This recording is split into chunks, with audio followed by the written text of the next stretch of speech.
حرمین شریفین یعنی مکہ مکرمہ اور مدینہ طیبہ میں 20 رکعت تراویح کے بجائے 10 رکعت پڑھائی جانے لگی ہیں۔ ہم اہل سنت و جماعت کو اس سے سروکار نہیں کہ حکومت سعودیہ عربیہ تراویح کی کتنی رکعت پڑھا رہی ہیں۔ پہلے 20 رکعتیں پڑھائی جاتی تھیں، کووڈ کے دور سے 10 رکعتیں پڑھائی جانے لگی ہیں۔ سعودی عرب میں گانا بجانا، ناچنا، بے پردگی، سنیما گھر، جوا خانہ، بدکاری کے ہر وہ کام کیے جا رہے ہیں جس کا اسلامی سلطنت میں تصور بھی نہیں کیا جا سکتا۔ سعودیہ عربیہ نام نہاد اسلامی سلطنت ہو کر رہ گیا ہے، جب جیسا چاہتا ہے کرتا ہے۔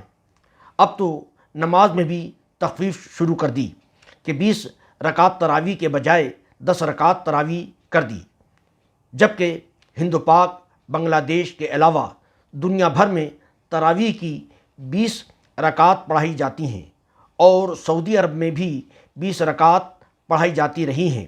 اب یہ سعودی عرب 8 رکعت پڑھائے یا 10 رکعت پڑھائے، مگر عوام میں یہ نیا فتنہ اٹھے گا اور عالم اسلام میں لوگوں کے اندر خلفشار مچے گا کہ مکہ مکرمہ اور مدینہ طیبہ میں 10 رکعت تراویح پڑھائی جاتی ہیں تو ہمارے یہاں بھی 10 رکعت ہونی چاہیے۔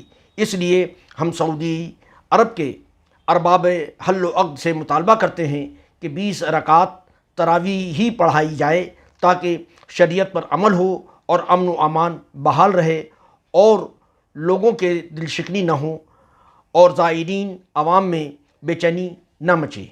فقط اسیر مفتی اعظم محمد سعید نوری، خادم رضا اکیڈمی۔